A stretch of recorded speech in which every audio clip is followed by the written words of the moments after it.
Hello guys, welcome to our channel. Guys, আজকে 9th মে আমার দিদি জামাইবাবুর অ্যানিভার্সারি। সেই উপলক্ষে আমার জামাইবাবু ট্রিট দেবে বলে আমরা অনেক রেস্টুরেন্ট চেক করার পর অবশেষে আমরা ডিসাইড করলাম কি ভূতের রাজা দিলবরে যাব। তাই আমরা যাচ্ছি। আর তার সাথে স্পেশাল ব্যাপার যেটা ছিল, আমার বোনপো এইচএসে ভালো রেজাল্ট করে পাশ করেছে। আমাদের এক্সপেকটেশনেরও বাইরে এবছর ওর এইচএস দিয়েছে আর ভীষণ ভালো রেজাল্ট করেছে। সেই উপলক্ষে এই ট্রিট। তো আমরা অলরেডি ভূতের রাজা দিলবরে রাতে ডিনার করতে চলে এসেছি। এর অ্যাম্বিয়েন্সটা সত্যি খুব সুন্দর। আর তার থেকে মেন কথা, ভূতের রাজা দিলবরে 19 বছর কমপ্লিট হলো বলে এরা 19 রকমের পদ নিয়ে একটা থালি প্রোভাইড করছে, যেই থালিটার প্রাইস হচ্ছে 210 টাকা। আর 19 বছর যেমন ভূতের রাজা দিলবরে কমপ্লিট হলো, সেরকম আমার দিদি জামাইবাবুর অ্যানিভার্সারিও 19 বছর কমপ্লিট হলো।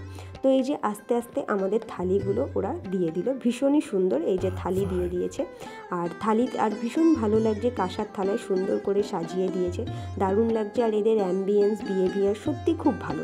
যেমন থালিতে যেমন ছিল তোমার বলতে পারি, এই যে ডিমের টেবিল ছিল, পনির ফ্রাই ছিল, তার সাথে 5 রকমের ভাজা দিয়েছিল, পাঁপড় দিয়েছিল, শুক্তো দিয়েছিল, এঁচোড়ের ডালনা দিয়েছিল, ডাল দিয়েছিল, পাবদা সর্ষে দিয়েছিল, মাটন, আর তার সাথে ছিল চাটনি, পাঁপড়, পায়েস, মিষ্টি, পটল আলুর তরকারি।